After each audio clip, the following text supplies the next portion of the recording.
we are handed the rules of the game, especially as women, early, and we go along and we check all the boxes, be a good student, be a good girl, get good marks, go to a good college, get a job, work your way up somewhere in there, get married and have a kid, do all those things.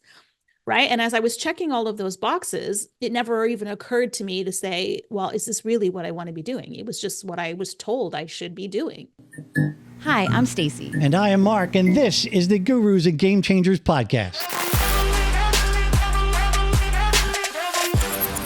Welcome, everybody. As we get older and we reach a certain age, maybe we cross 40 years old, maybe we cross 50 years old, Mark, you start to feel maybe a little bit less relevant to the world. Part of you thinks maybe you're not as important to the people around you, or even less hopeful about your ability to accomplish more in that, what is typically called your third act of life. But another part of you, it knows that your knowledge and experience that you have gained all these years can benefit so many people, that you're more important and probably more capable. And in fact, you might be entering the prime of your life. But you have to see it that way, right? And a lot of people don't. That's the reality. They start to check out at a certain age, and then they kind of just say, I'm going to coast to the finish line. Well, today's guest, Jennifer Arthurton, already knows that you're capable of more because she's living it. She is the host of a host of a podcast with a fantastic name called Old Chicks Know Shit. That's true. That's facts. Sums it up beautifully. And this is where she shares stories from real women who have done exactly that. They've reinvented themselves. They've chased their dreams. They're tackling challenges that they never thought were possible, all in that third act. So her message is not one of it's never too late. It's actually, this might be the ideal time for you. So if this is the time you've been waiting for, this could be your chance to focus on what's true and meaningful to you, because you have that time. But you have to see it that way. And Jennifer's here to help us all do exactly that. This conversation hopefully could give you a spark, man, woman, person of any age. Jennifer, thank you so much for coming on Gurus and Game Changers. Hey, Jennifer. Welcome to the show. Happy to have you here. Thanks for having me. So at 50, according to what I've read and heard, you found yourself divorced, in an empty nest, unemployed, and bedridden with a serious illness.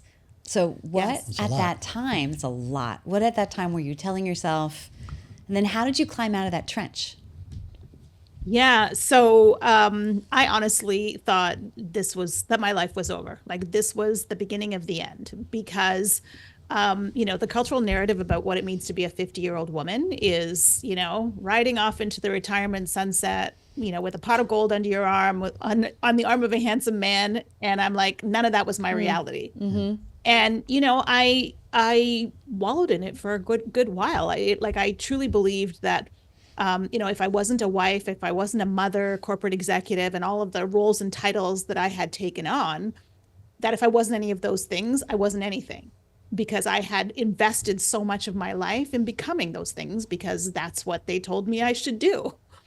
And I had never actually checked in along the way to see if that's what made me happy. Right. If that's really what I wanted to be doing. I was just kind of doing the thing. And so, after it all fell apart, I felt a little lost. I had no idea who I was. Underneath the roles and titles, who was the woman? I had no idea, because I had never actually really checked in with myself along the way. I am literally right now trying to figure out, what's my next step? What's my next move? What am I going to do? Because it's not like there's 20, 30 years left here. Do you know what I mean? Yeah, it's not over. You know what I mean? We're still young in this society, Well, Exactly. I threw myself a big old pity party for a really, really long time, a really long time. And when I look back on it now, what I actually see is I was grieving the loss of my life, the way that I thought it was. And I'm really, really glad looking back that I allowed myself that time. What I call the pity party was actually me working through the grief of everything that I had lost. And, when I kind of got through the other side of it, I started thinking okay, wait a minute, I'm 50. I've got 30 or maybe 40 years ahead of me. Am I literally just going to sit around waiting for the end for 30 years? Yeah. That feels a little absurd to me. Yeah. So I really started turning my attention to building a relationship with myself to figure out what it was. First of all, who was I? And what is it that I wanted from my life? Because as I mentioned, we are handed the rules of the game, especially as women early, and we go along and we check all the boxes, be a good student, be a good girl, get good marks, go to a good college, get a job, work your way up somewhere in there, get married and have a kid, do all those things. Right. And as I was checking all of those boxes, it never even occurred to me to say, well, is this really what I want to be doing? It was Right. just what I was told I should be doing. So I really saw it as an opportunity to really dig into what did I want from my life. And that was about really going inwards. And luckily, I was forced into a place of stillness. Most days I was too sick to get out of bed. And all the things that kept me busy in my life were no longer available to me. So I was forced into this place where I literally just turned inwards and I would ask myself questions, like from the smallest of questions, like, what do you want for lunch today? Right? Yeah. Like, what do you feel like doing? I was felt called to write. I had never written anything in my entire life. I just started, whatever came up, I just started following it. How did you end up defining yourself, or I should say redefining yourself? Because up until that point, you defined yourself as a wife, as a mother, as healthy, if you want to go down that road. So you had these realizations that, okay, that's not what I am. I need to be something else. So I'm going to be blank. Yeah, it wasn't a question of making a decision about who I was going to be. It was about finding those parts of myself that had gotten buried underneath got buried underneath life, really, right? And so, I started recognizing that I'm actually a very creative person. Had you asked me before that, I would have been like, yeah, no, I write corporate strategy decks. That's what I do. I now recognize that, being creative is core to who I am as a human being and gives me energy. It gives me life. I've found like skills that I didn't even know I had, right? Like, around coaching and mentoring, the podcast. Like if you told me, 10 years ago that I'd have a podcast, I would never, ever have believed you. Right. So it was a question of following, the little things that excited me, like those little nudges that we all have inside, those little inklings. It was about really exploring those things and figuring out like what made me happy, like what, ignited little sparks of joy in me versus, the things that I tried where I was like, yeah, no, not for me. And so it's really has become about defining myself on who I am as a person, as opposed to what I do. Do you feel like you need to reach a certain age before you can have the perspective that you now have? Can a 30-year-old woman in the heart of defining who she is as a wife, as a mom, as a corporate or non-corporate worker at some level, can she have the perspective, or do you really need to go through life to say, okay, I get it now, and here's who I should be, here's who I truly am?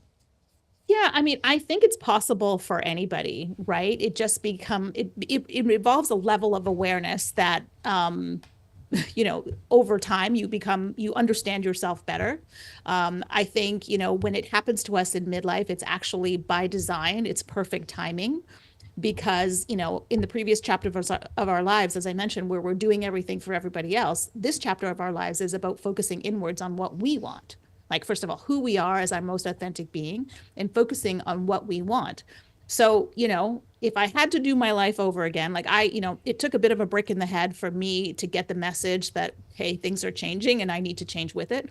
Had I listened to my own inner voice before that, it was niggling at me all the way along, but I wasn't paying attention. Like I would find myself often, in a boardroom full of people, half listening to a meeting and thinking to myself, is this it? Is this what I worked so hard for? Like it's like, you climb this mountain. I invested everything that I had to get to this place. And then you get to the top and you're like, oops, I don't think this was the mountain I was supposed to be on.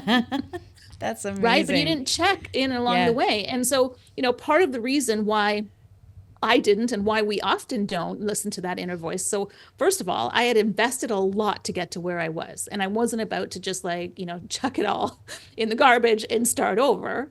And the second part was like, if it wasn't this, what was it? Right. Like it was too scary for me to even contemplate. So I would tell the little voice to shut up and go sit down somewhere so I could get back to work. Right. And then, that little, what is it they say? First you get a push, then you get a shove, and if you're still not listening, you get the brick in the head. Yes. Well, that's me. I'm the brick in the head You kind of got it. Yeah. person. But I tell people all the time, it doesn't need to be, you don't need to get to that brick in the head moment. You can start paying attention to those little, inner voices, that little inner niggling that you have. You can pay attention to that a lot earlier. So now you actually do help people, right? So you're coaching people in this same Yeah. thing. You have a coaching business. How Yeah. did that just organically happen, or how did the coaching business sort of come about? Yeah, I mean, one of the things that I discovered about myself along the way was I really wanted to have an impact. I wanted to make a mark, on the world. And, it first started with the podcast because when I first came out of my pity party and started looking around, like, okay, where are all these like amazing kick-ass women doing incredible things in their 50s and 60s? There wasn't much. Like what the media reflects back to us about being a woman in that stage of life is like bladder leakage protection, meal replacement shakes, and, That's waiting hilarious. for retirement. And I was Sad like, but true. okay, all very well and good, but like there has to be more. Like there has to be something else.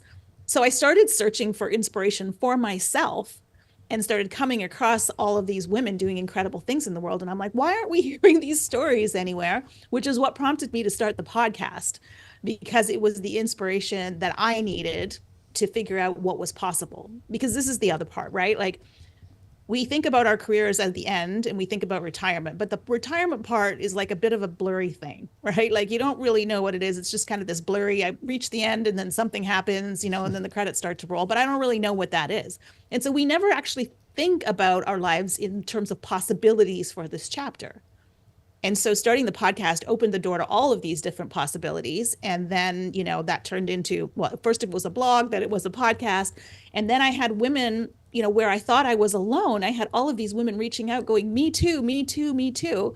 And then it kind of rolled into, well, how did you do this? Like, what do I need to do? Like all of this. And then that evolved into the coaching and masterminds that I run Awesome. now. I just joined your Facebook group, so watch out. I'm in there. So Okay. for our audience, what are 3 things you say to women who are feeling stuck in middle age? Are there 3 things that get them out of their stickiness? First of all, connecting back with yourself is so incredibly important. There are the 3 S's that I talk about all the time, which are silence, stillness, and solitude, right? And the reason for that is just so that you can hear your own voice. The world is a really noisy place and there's always demands on us. And unfortunately, we tend to fall to the very bottom of our to-do lists, the part where the tumbleweed and the dust bunnies are, like that part we never get to. That's where most of us are on our own to-do lists. And so, spending some time in silence, stillness, or solitude, even if it's, it could be a meditation, it could be a walk in nature, it could be spending 15 minutes having your coffee alone before the rest of the house wakes up. Just creating a little pause, a little pocket of time to be able to hear your own voice. The other thing I tell women all the time is to check your stories about who you think you are. Because we tell ourselves stories all the time. Well, I'm just this, or I'm just that. I'm an accountant. I don't do this. I'm a mom. I could never start a business. We tell ourselves stories all the time about who we think we are. And those stories keep us stuck. And so when we find ourselves saying, well, I'm just, you know, we need to be asking ourselves, well, is that true? Could I learn it? Is there a possibility which I could be? Right. And just start challenging the stories that we have, because I mean, a lot of them, those stories came with us from childhood. Like when I was a 6-year-old child, I was really bad at printing, and my letters would always go outside the lines. And I had a teacher when I was 6 told me I was a really bad writer. I carried that through up until like my 50s, where I was like, I'm not a good writer. I'm just not a good writer. And then when I finally realized, I'm like, oh, but wait a minute, I am actually a good writer. My printing is still not the best, I will tell you. But like, those are the types of things that we carry with us. And 99.9% of the time, they are not true. They are just stories in our heads. Can you share a couple of success stories of some of the women that you've worked with, and some of the realizations and cathartic ahas that they've had? Yeah. I had one woman who was, she worked in the insurance industry. She was also a very gifted artist, but she never actually, like, she came to me because she's like, I just is draining me. It's sucking the life out of me. Like, I don't know what else to do with my life. And she had never seen the possibility of spending more time with her art. In her mind, that was just a hobby that she did. And after, we talked through like what are the things that lit her up, like what really felt meaningful to her. And what she was actually an indigenous artist. And she had said, I want to tell the stories of my history through art. So she actually ended up selling paintings Nice. originally, like until she left her job. And when she retired, like that actually became her full-time gig, is It's telling awesome. stories through Love Indigenous it. art. But she had never actually connected the two. And then another, in the mastermind groups that I run, I always have every woman who comes in has to voice her dream or her desire because there's so much energy and power in saying things out loud. So, I had one woman in the group who, she didn't want to say it. She's like, me last, I'll go last, I'll go last. When she finally came around to her and she started to speak, she said, I know this is a really dumb idea. This is really, really silly, but I'm just going to say it anyway. And she laid out this idea that she had for this charity. She was in the beauty industry, this charity that she had to help underprivileged women feel beautiful. And, she laid this all out. And at the end, she said, see, I told you it was really Oh silly. my And then I gosh. said to her, look, will you look around the table at the faces of this women that you just told her this to and look at their reactions and tell me now if you think it's stupid. In that moment, when other people witnessed her desire that had been only in her head, in that moment, it became real. Why do you think that we're not the middle-aged women of our mothers and grandmothers' time? Like, what's different about us? Good question. Yeah. Yeah, we are the first generation of women to have, held down really big careers and had kids. So we've kind of had all of the responsibilities, the home life, the business life, and everything else. And, where our mothers and grandmothers were maybe more content to just kind of coast into the finish line, we are young, we are, have more energy. We have more ambition. We're more vibrant now. And, most of the women who come to the end of their careers are like, okay, there's got to be something else. Like they have the energy to do something else. So we're not just content to sit and, visit the grandkids. Like we want to do something that's meaningful and important to us. That's awesome. So you had your eureka moment at a very low point, right? And Yeah. you were divorced, so you were alone, right? Yeah. At some level, that might have been a benefit. You could do this Mm-hmm. on your own and not have potentially an obstacle in your way, a spouse in your way. Yeah. What would you say to the women who are knowing in their head, I'm not living the life I want to live, but my husband is going to fight me tooth and nail if I try to? And so I tell all of my clients is to take the tiniest possible step that you can in the direction that you want to go. And so, if it is starting a new career, for example, and your family's not on board with it, like how can I find ways to like to research that thing or to volunteer doing that thing or just taking like small little bites. But I think the most important thing that we can do is to honor ourselves. In fact, we have to. We owe it to ourselves. It's our responsibility to honor ourselves and who we are because our dreams and desires for our lives are not random. Like they are parts of us that want to be expressed. Interesting. And so, we have to find ways to honor that expression. Again, it doesn't need to be all at once, but I think we also have to sit down and have conversations with our families, with our spouses about, this is important to me and to honor that. And again, maybe you don't do it all or nothing, but maybe you're taking tiny steps in that direction. But you have to come to a point where you are ready to put yourself first on the list. That's hard for a lot of women. It is, but I think it's It is. For necessary. any parent, really. And I have a feeling that the next generation's coming up. I don't know if you have daughters. I have an adult daughter who's 23. I think the next generation's coming up see that more clearly because of us. Yes, Right? exactly. Now, Exactly. shifting a little bit of a gear right here. I've heard you say that menopause is a gift. Like the menopause, and sorry, Mark, I don't know if you mind talking about this. Like as a man, I It's know all good. necessarily it's not really something. Menopause has a very negative connotation. Yeah. Correct. And it's just all the things that you hear about menopause are changes in your body that you don't want, things that are happening to you that you don't love. And there's never, I really have never heard anyone but you put a positive spin on menopause. So tell me what it is. Menopause, I consider it to be kind of a little bit of a pattern interrupt. So, most often when people are going through menopause, your threshold for anything that doesn't feel aligned with you is about this big, right? And so you have to start making important decisions about what is for you and what isn't for you, right? It also is about turning us inwards because, for most of us, the ways that we have lived our lives is no longer serving us when we reach this time of our life. And so when we can recognize what is not serving us versus serving us and realign our lives, like, I am not any less busy now than I was pre-menopause, but I do things in a very different way because my body can't, nor my emotions or my mental state can't withstand the same level of stress anymore. So yes, I accomplish all the things, but I accomplish it in a much more sustainable and nurturing way. And this is about menopause, because, I, like most people, considered my body to be the stick that held up my head. And my only real thought was, how can I manipulate it into some shape or form that I want it to look like? Right? I didn't really pay much attention to it beyond that. Through menopause, I have actually gained a relationship with my body that I didn't even know was possible. We're partners now, right? Like, where we work together and we still get tons done. Like, I'm still in the gym, I'm hiking, I'm doing all the things, running the business, doing all of this stuff, but I'm doing it in a way that feels nourishing and sustaining for me. So it's really, menopause is a pattern interrupt to waken us up to what's working and what's not working in our lives, like physically, mentally, emotionally, and even, in our physical surroundings.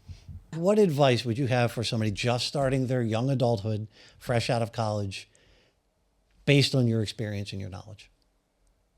What's interesting, although my community is called Old Chicks Know Shit, I am actually surprised on the daily about how many women who are under the age of 40 that are in the community.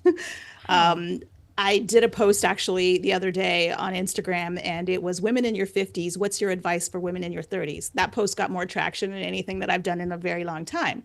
And there were so many women who are like, oh, I'm in my 30s. Thank you, thank you, thank you. This is all amazing. Amazing. Yeah. But the thing that I would tell women much earlier on is to prioritize themselves and their desires much, much earlier. Like, you don't need to be on the bottom of your list. In fact, you shouldn't be on the bottom of your list. And, to the point that you made earlier, I think the women coming behind us are much better at this than we are because we are the role models. We came from our mothers and grandmothers who bent over backwards and did everything for us. Right? So my message is to honor yourself, follow your passions, right? Like, the idea that we have work and we have passions as separate things doesn't need to be true. Right? So follow your passions and really get to know who you are. What do you think is the biggest misconception about women in midlife? I can't come up with one.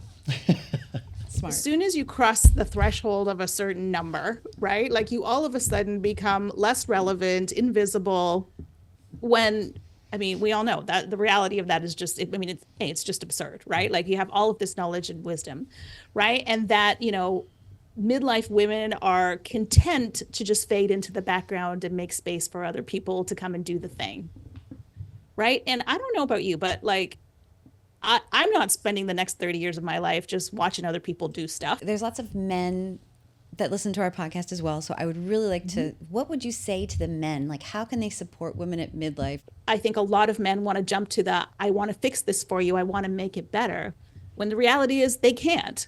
And so just being open to listening to the experience, and, holding that space for the woman who's still trying to figure out, okay, where do I go? What do I fit? How do I fit? And, just holding that space and allowing her to have that exploration, I just think is so incredibly important. Where can people reach you? How they find your website? Give us all the information on you. Yeah. So Old Chicks Know Shit across the board. So it's www.oldchicksknowshit.com. The podcast is by that name. And there's also a Facebook group, a Facebook page. all of the same name. So it's easy to find me on all the socials. Hey, what's the name of your book? Is it coming out? Is it in the works? It's in the works. I do not know what the name don't have is the going to title? be yet. Okay. TBD. It'll probably have the same title, to be honest. Probably because should. that's- Yeah, it It's a should. very memorable If name. no I one's love it. taken that title, like definitely. No, Yeah. it's mine. Well, this has been wonderful. Yeah. You're amazing. You're such an inspiration. Like I am following you now. All the things that you're talking about, me and my pod of friends need. So I appreciate you. Amazing. Thank you so much for having me. So many takeaways for our audience. I really appreciate it. And we'll talk to you soon. Yeah. All right. Be well.